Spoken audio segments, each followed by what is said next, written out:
Aujourd'hui, nous allons à la rencontre de Claire, une habitante de Gémozac qui était présente à la réunion concernant l'espace de vie sociale organisée par l'association Espace Forum Solidaire. Elle va nous dire son avis sur un espace de vie sociale et nous parler un peu plus des Jardins de la Source. Bonjour, je m'appelle Claire Soto et je suis cofondatrice du lieu de vie et d'accueil des Jardins de la Source au nord de Gémozac. Je n'ai même pas faim. J'aimerais comme tous ceux qui ont fermé les yeux au son d'une caresse. Je me débine un peu, car moi,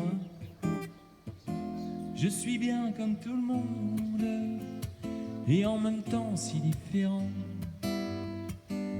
Même ce que j'écris a comme un petit goût de banane.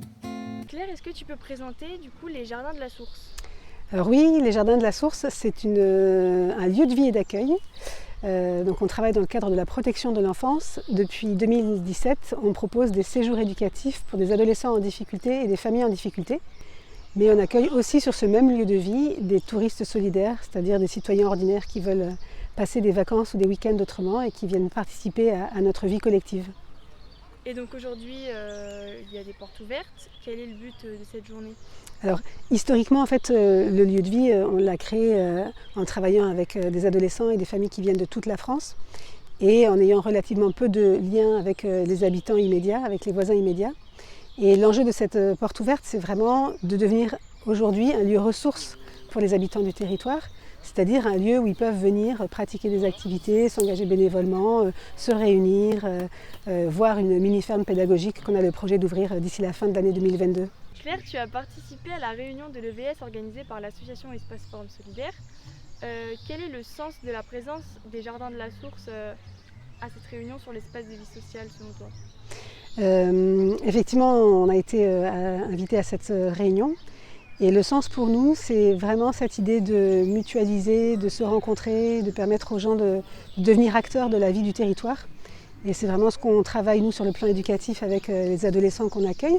C'est comment de devenir des citoyens engagés.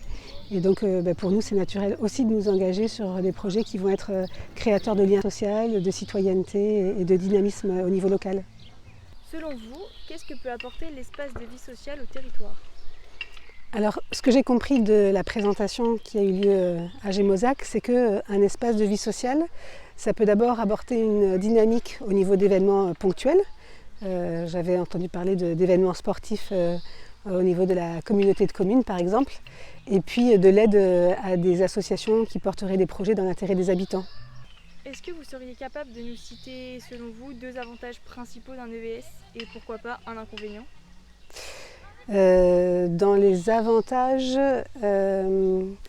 c'est l'idée que ce soit quelque chose de participatif, donc que les habitants peuvent s'approprier, où ils peuvent avoir vraiment voix au chapitre, que ce ne soit pas quelque chose forcément en plus de ce qui existe déjà, mais quelque chose qui fasse plutôt le lien entre ce qui existe déjà. Et puis en termes d'inconvénients, c'est la question des moyens et des ressources. Je ne sais pas de quoi est-ce qu'ils peuvent doter comme moyens. Au sein de notre territoire rural, quel bienfait peut avoir la démarche participative ?